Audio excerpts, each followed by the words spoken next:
Thank you. Conference, thank you.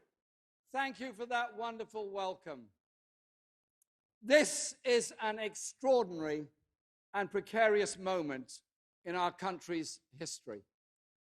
The Prime Minister has been found to have acted illegally when he tried to shut down Parliament.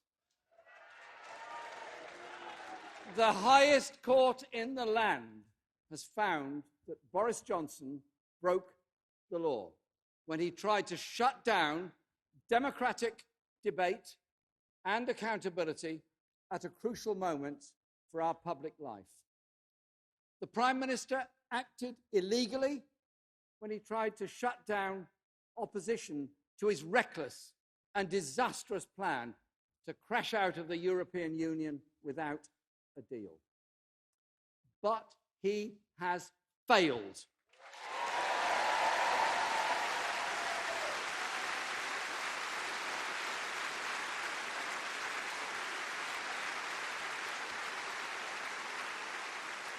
He will never shut down our democracy or silence the voices of us, the people.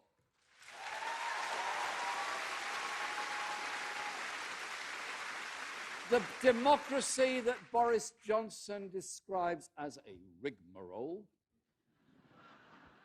will not be stifled, and the people will have their say. Tomorrow, Parliament will return.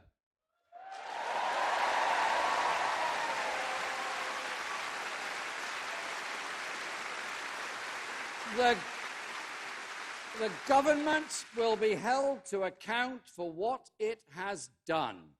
Boris Johnson has been found to have misled the country. This unelected Prime Minister should now resign.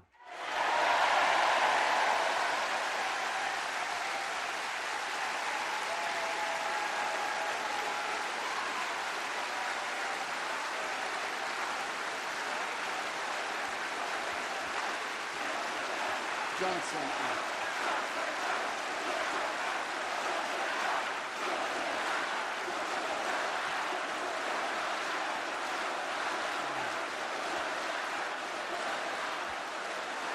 I got that bit. That would make him the shortest serving British Prime Minister in history, and rightly so. His is a born-to-rule government of the entitled, who believe that the rules they set for everyone else don't apply to them. That's what today's Supreme Court judgment spells out with brutal clarity. There was no reason, and I quote, let alone a good reason, the judges concluded, for the Prime Minister to have shut down Parliament. Conference, he thought he could do whatever he liked, just as he has always done all his life. He thinks he's above us all. He's part of an elite that disdains democracy. I tell you this, I don't think he's fit to be Prime Minister.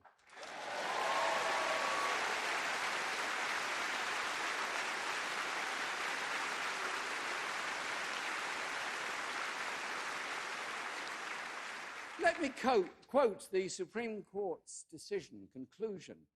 I quote, unlawful, null, and of no effect, and should be quashed.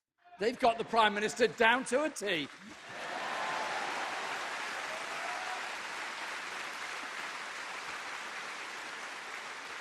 This crisis can only be settled with a general election. That election needs to take place as soon as this government's threat of a disastrous no deal is taken off the table. That condition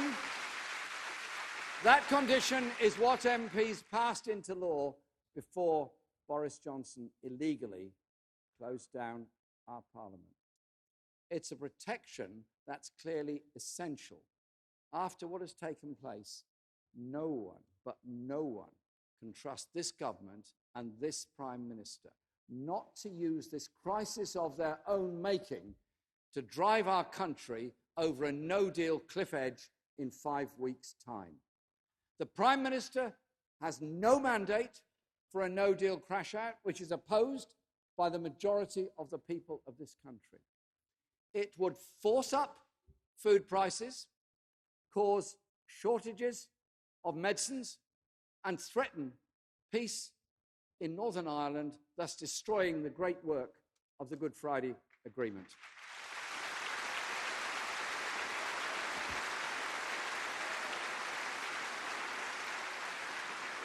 The battle over no deal is not a struggle between those who want to leave the EU and those who want to remain.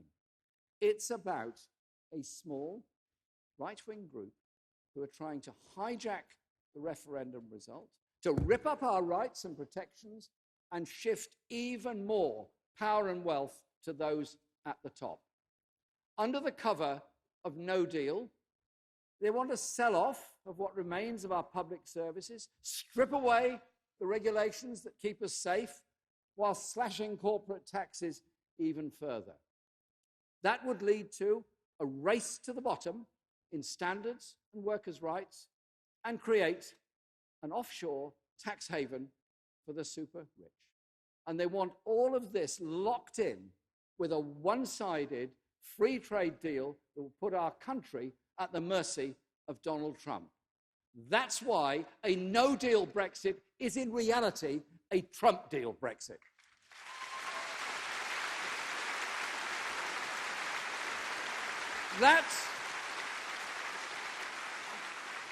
That would be the opposite of taking back control. It would be handing our country's future to the US president and his America First policy. Of course, Trump is delighted to have a compliant British Prime Minister in his back pocket. A Trump deal Brexit would mean US corporations getting the green light for a comprehensive takeover of our public services. I am not prepared to stand by while our National Health Service is sacrificed on the altar of US big business or any other country's big business. Our NHS is not for sale.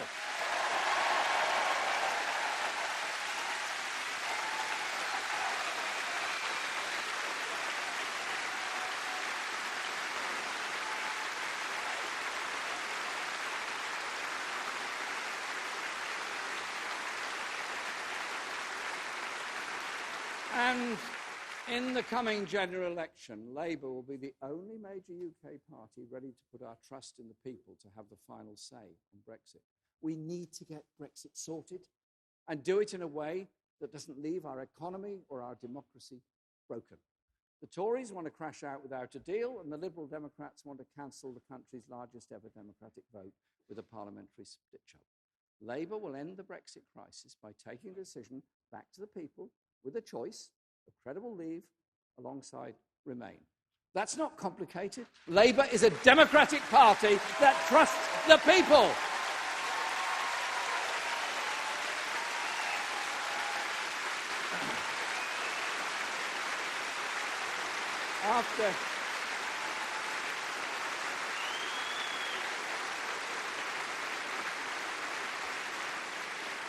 After 3.5 years of Tory Brexit failure and division, the only way we can settle this issue is to bring people back together, is by taking the decision out of the hands of politicians and letting the people decide.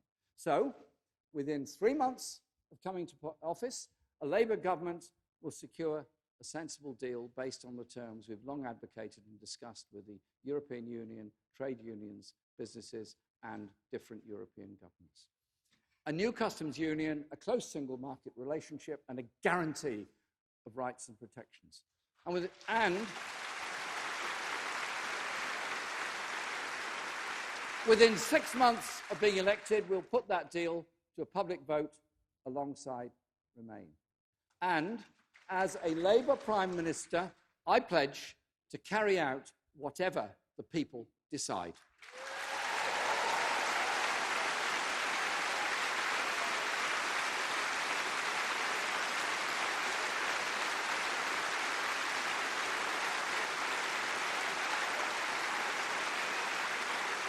Only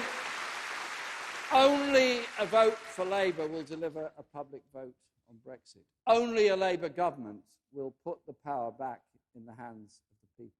We can bring our country and our people together, which is what I'm trying to do all the time. Let's stop a no-deal Brexit and let the people decide. We must get Brexit settled, not least because it's dominated our politics for far too long. The coming election will be a once-in-a-generation chance for real change. A chance to kick out Boris Johnson's government of the privileged few and put wealth and power in the hands of the many.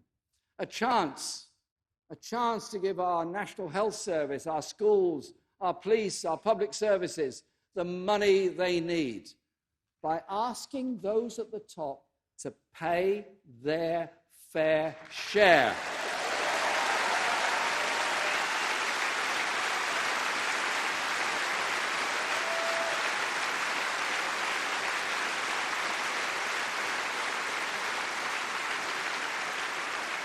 A chance to take urgent action on the environment before it's too late for our children. And thanks to those wonderful young people that spoke to conference this morning and gave us a lesson in what environmentalism is about. And a chance to end the Brexit crisis by letting the people, not the politicians, have the final say. In a shameless bid to turn reality on its head, Boris Johnson's born-to-rule Tories are now claiming to be the voice of the people. I know it's hard, but bear with me. A political party that exists to protect the establishment is pretending to be anti-establishment. Johnson and his wealthy friends are not only on the side of the establishment, they are the establishment.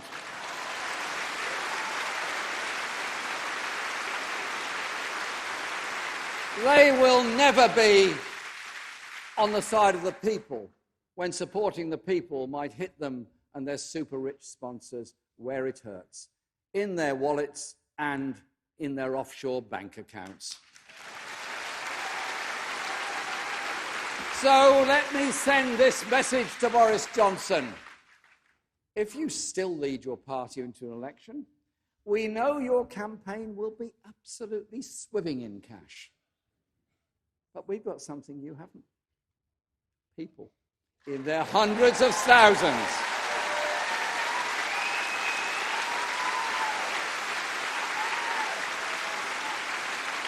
Rooted in all our communities, all our age groups, all our diversity, all across this country.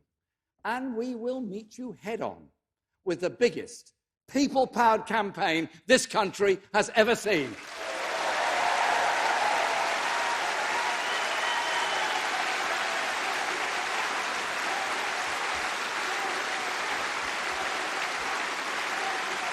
And if we win, it will be the people who win. Labour stands for real change in Britain. Real change after years of Conservative cuts and failure. We will rebuild and transform our country so that no one is held back and no community left behind. As you may be aware, we live in a country where the top chief executives now pocket in just 2.5 days what an average worker earns in a whole year. In other words, by January the 3rd, the top chief executives have earned what the average worker will not get until the 31st of December. How can you call that fair or equal or just in a modern society?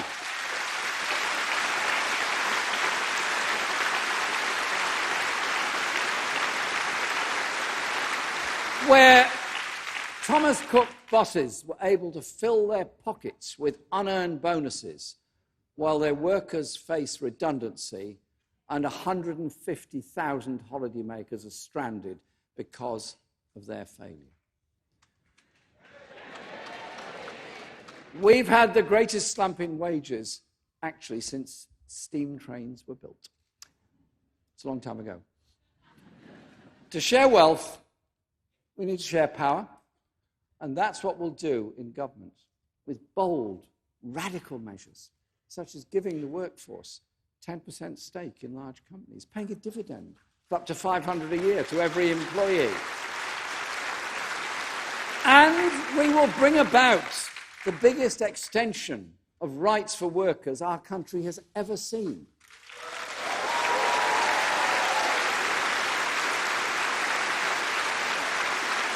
We will scrap 0 hours contracts.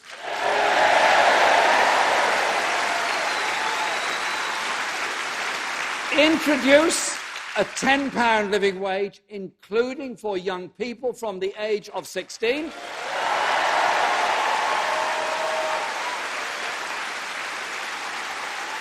Give all workers equal rights from the first day in their new job. And take action on the gender, disability and ethnicity pay gaps. And introduce flexible working time for workers experiencing the menopause. It's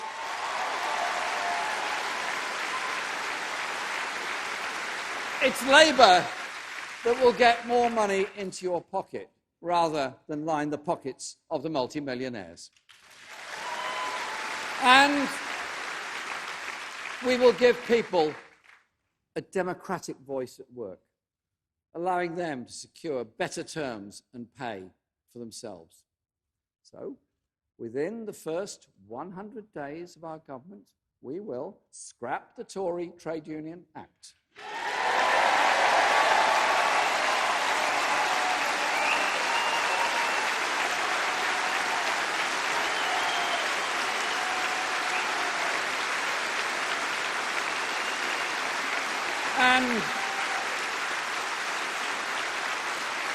And by the way, Labour will never, ever tell people they have to work until they're 75. We simply will not do it. A Labour government will mean better wages, greater security, and more say, putting power in the hands of people. And we will bring rail, mail, water, and the national grid into public ownership.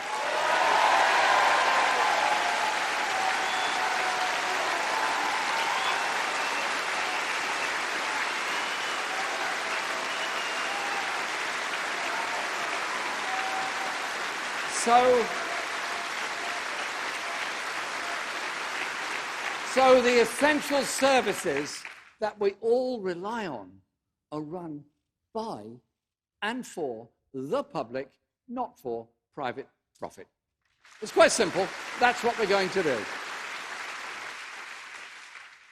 Yesterday, here in Brighton, I met Lewis Walker, a wonderful 9-year-old boy. Bright, bubbly, lovely boy. Lewis is living with cystic fibrosis. Every day, he needs 4 hours of treatment and is often in hospital, which obviously keeps him from school and from his friends, the normal lives of a 9-year-old. Lewis's life could be very different with the aid of a medicine called Orkambi. But Lewis is denied the medicine he needs because its manufacturer refuses to sell the drug to the NHS at an affordable price. Lewis and tens of thousands of others suffering from illnesses such as cystic fibrosis, hepatitis C, or breast cancer are being denied life-saving medicines by a system that puts profits for shareholders before people's lives. Labour will tackle this. We will redesign the system to serve public health, not private wealth, using compulsory licensing to secure generic versions of patented medicines.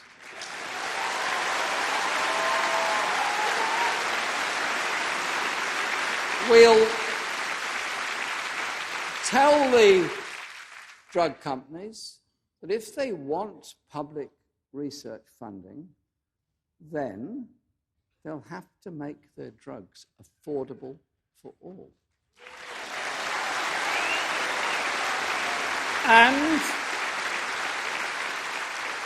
And we will create a new, publicly owned, generic drugs manufacturer to supply cheaper medicines to our NHS,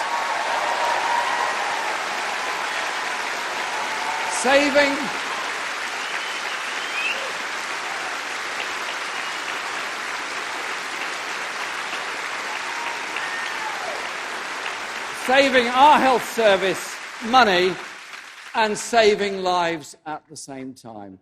I just say thank you to Lewis and his family and so many other families going through the same level of stress, which despite all of that, they find the time and the energy to campaign for others. Thank you, Lewis, and thank you to your family.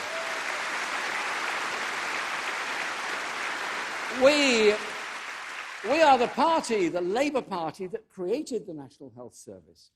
Only Labour can be trusted with its future. My parents' generation, that wonderful post-war generation, fought hard to establish the principle of a universal health service owned and run by the public. They left it in our trust. It's our duty to defend it. We will end the sell-offs and privatisation. Our NHS is not for sale, not to Trump or anybody else. It's our NHS for our people. And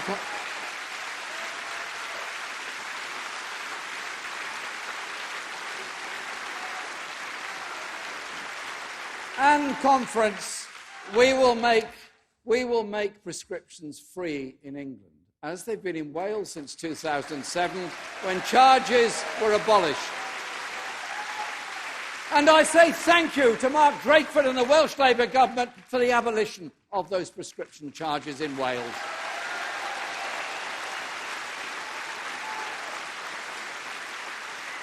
But we need to talk about social care as well.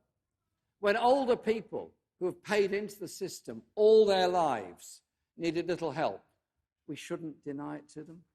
We really shouldn't. It's wrong. So we will introduce free personal care for those who need it as the first step in our plan for a national care service. Because I believe government should provide a platform that allows everyone to reach their full potential. That's the principle behind the National Education Service that the next Labour government will create. Free education for everyone as a right throughout life, not a privilege.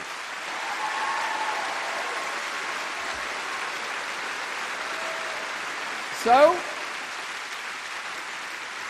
no more university tuition fees.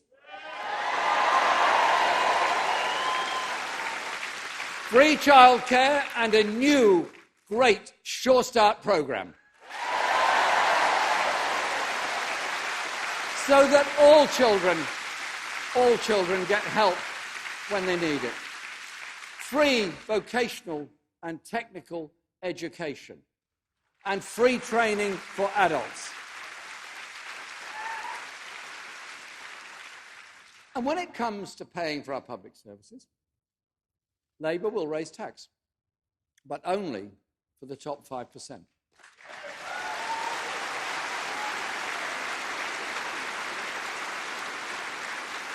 The Tories will cut taxes for the highest paid. Labour will make the big corporations pay the tax they owe. The Tories will give them tax breaks.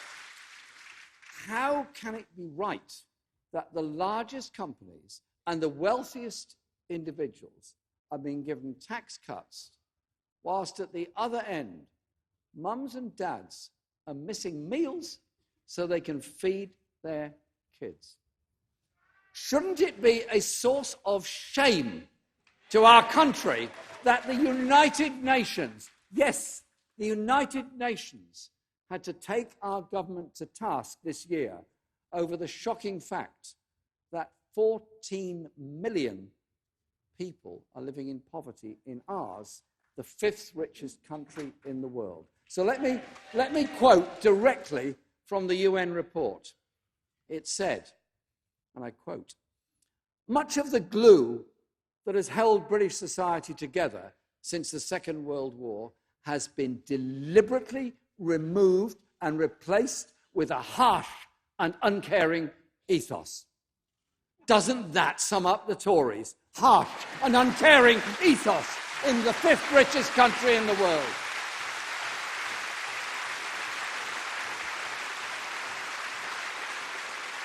Labour will stand up for tenants, for underpaid workers, and for all those struggling to make ends meet. We will start the largest council house building programme in a generation.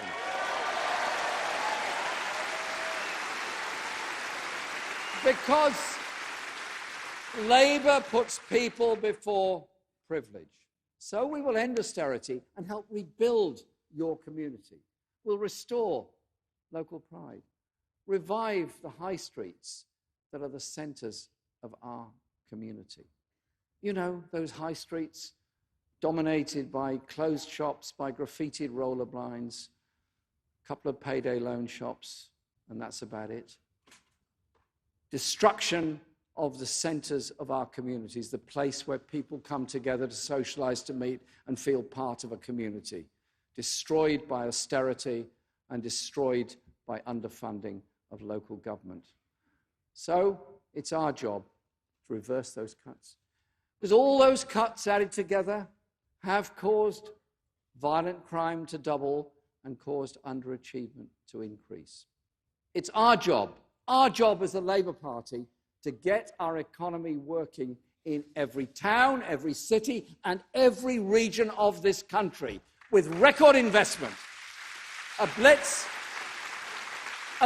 on the problems of this country and the investment we need, and will boost the devolved budgets in Wales and Scotland as well.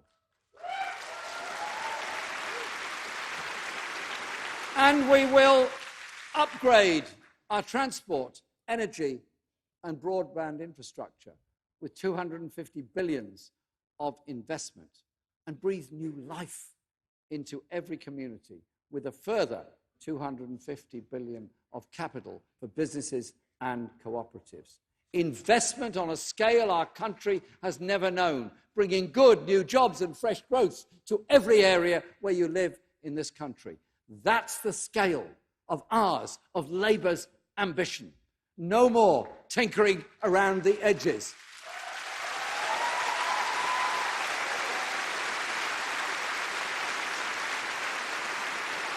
Because these aren't abstract numbers on a spreadsheet. They stand for an economic transformation that will change your daily life. Let me give you a concrete example of what it will mean. Labour will invest in Crossrail for the north to link our great northern cities.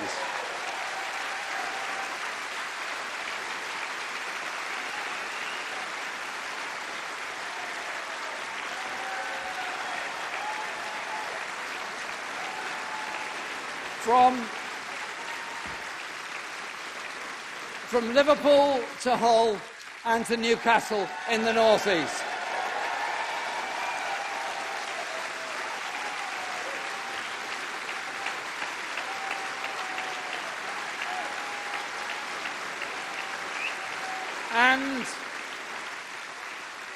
And we'll restore the bus services that have been cut all over the country.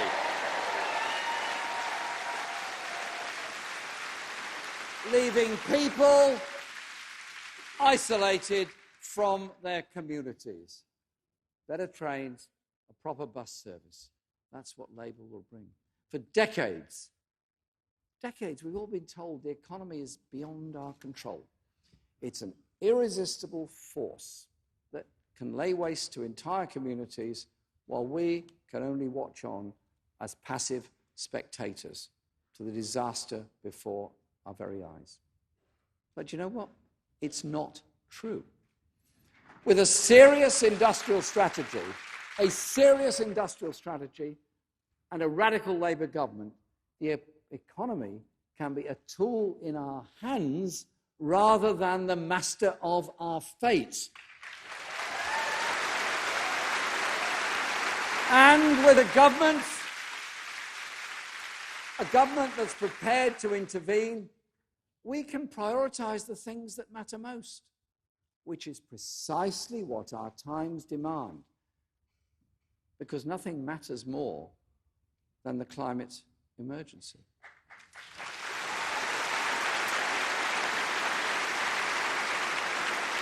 That means taking on the big polluters and the wealth hoarders who profit from the current system. Bringing our emissions down to net zero won't happen by itself. It will only be possible with massive public investment in renewable energy and green technology.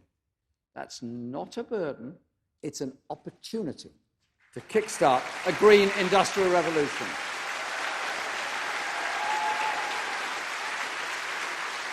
And that green industrial revolution will create hundreds of thousands of high-skill, high-wage, unionised jobs as we triple solar power, double onshore wind, and bring about a 7-fold increase in offshore wind projects. That's why we announced today that the next Labour government will build 3 new battery plants in South Wales, in Stoke-on-Trent, and in Swindon.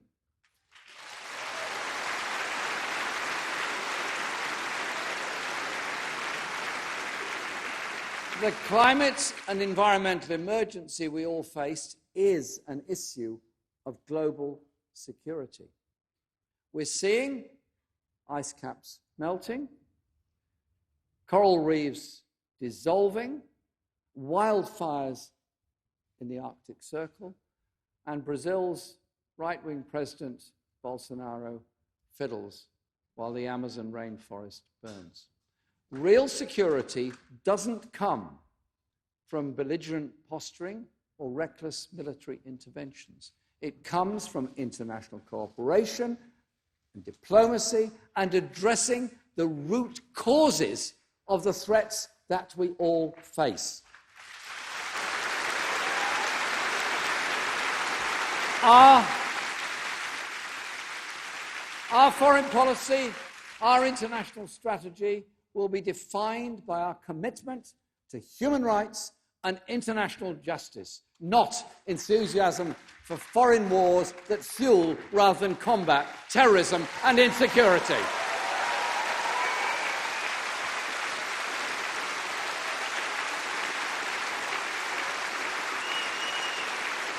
So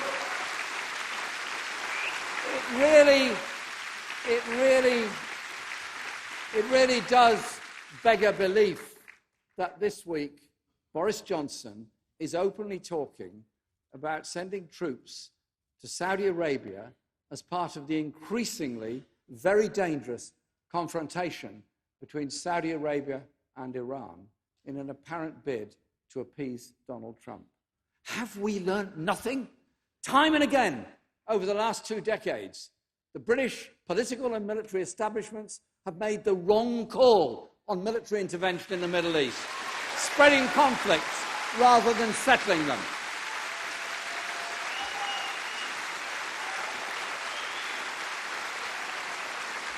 We must not make those mistakes again. Under a Labour government, Britain will be a force, a pressure for peace and for international justice. Dangerous and wrong-headed international interventions have also exacerbated the community tensions at home. When Boris Johnson compared Muslim women to letterboxes or bank robbers, it wasn't a flippant comment, it was calculated to play on people's fears, as Tandisai pointed out in Parliament.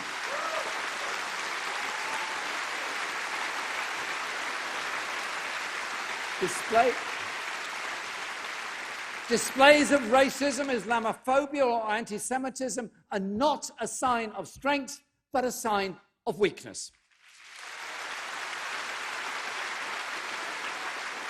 This Conservative government, as well as the far right, has fuelled division in our society. They'll blame people's problems on the migrant worker trying to make a better life. They'll blame it on the mother who's struggling on universal credit. They'll blame it on young Muslims, on young people, or anyone but themselves and their backers who benefit from a grossly unequal and rigged system. That is what Tories do.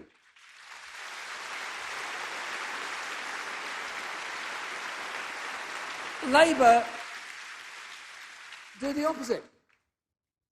We will bring people together. A Labour government will transform our economies and our communities. We stand not just for the 52% or the 48%, but we stand for the 99%.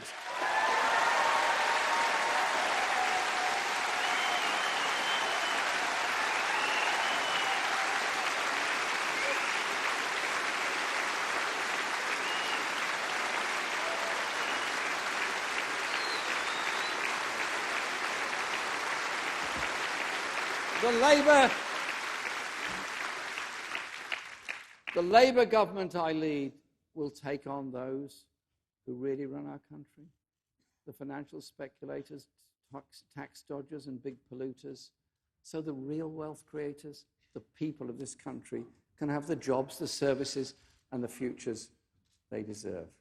When Labour wins, the nurse wins. The pensioner wins, the student wins, the office worker wins, the engineers win. We all win.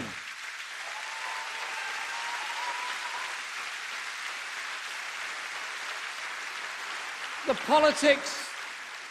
politics we stand for is about giving people who don't have a lot of money and don't have friends in high places the chance to take control of their own lives. My job as leader and our job as the Labour Party is to champion those people, to stand up for those communities and deliver the real change our country needs. I want to take this opportunity to thank you, every one of them, all the members of our party, our elected representatives, our trade unions for making our party such a strong and welcoming place in every community and in every part of our country. I want also to say thank you to my community in Islington North in London, who teach me so much every day as their local MP. You know what? You learn from people when you listen to them. And I want to say thank you to all of my widest family for their support, their help, their advice, which is often freely given, and generously, and frequently. But I want to say thank you to all of them for their tolerance and forbearance and the intrusions they suffer from some of the media and the abuse that they suffer.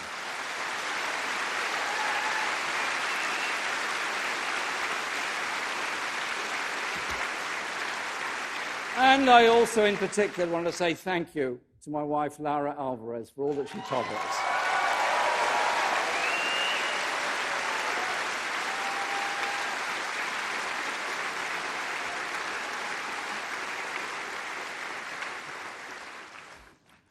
I have what might be considered a different view of leadership from the one people are used to. Yeah, I do, I really do.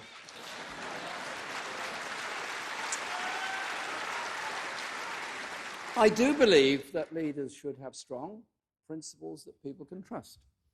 But leaders must also listen and trust others to play their part. Do you know what? There are leaders in every community driving change.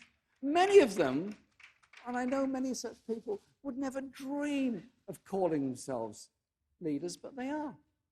I'm thinking, for example, recently of a mother I met who campaigned on behalf of the residents in her block of flats to make the landlord remove the damp. She was a leader. She is a leader. And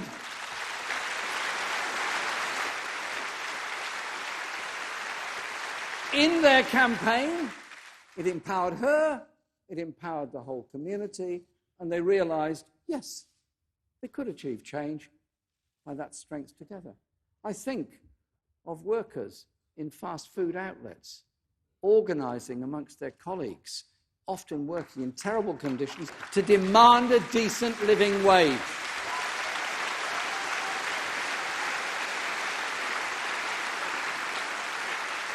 Those are leaders standing up in their community to try to improve conditions, safety, and bring about good for the whole community. So Labour is working with and supporting all of these campaigns, because our philosophy is to trust the people and give them the power to make change in every community and workplace, not hand more power to politicians. That's why, if the British people elect a Labour government in the coming election, I'll be very proud to be your Prime Minister, because I will be, I promise you this, a very different kind of Prime Minister.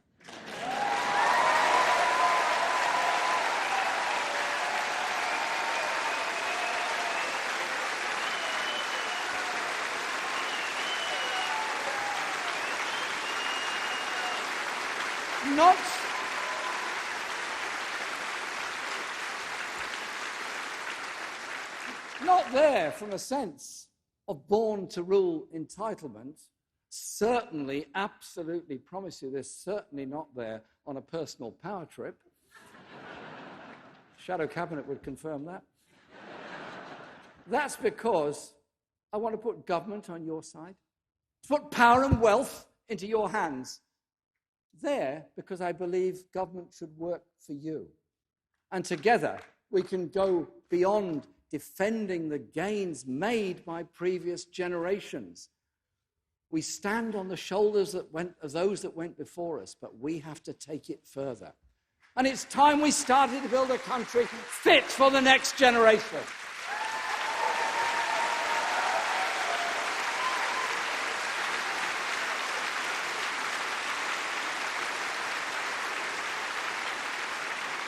A country where young people don't fear the future, don't look forward with terror of what lies beyond school or college or university, or debt or mental health problems, but a country and a society where our young people can look forward to the future with confidence, with hope, and with the promise that the whole community is with them and supporting them on their life's journey.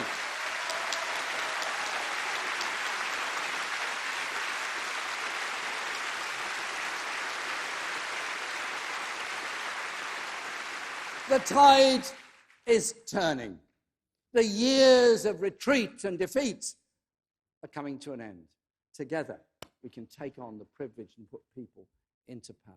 Conference, the Labour Party and our movement, thank you for all you do. Thank you for the campaigning you do. Go forward to win an election for the people of this country.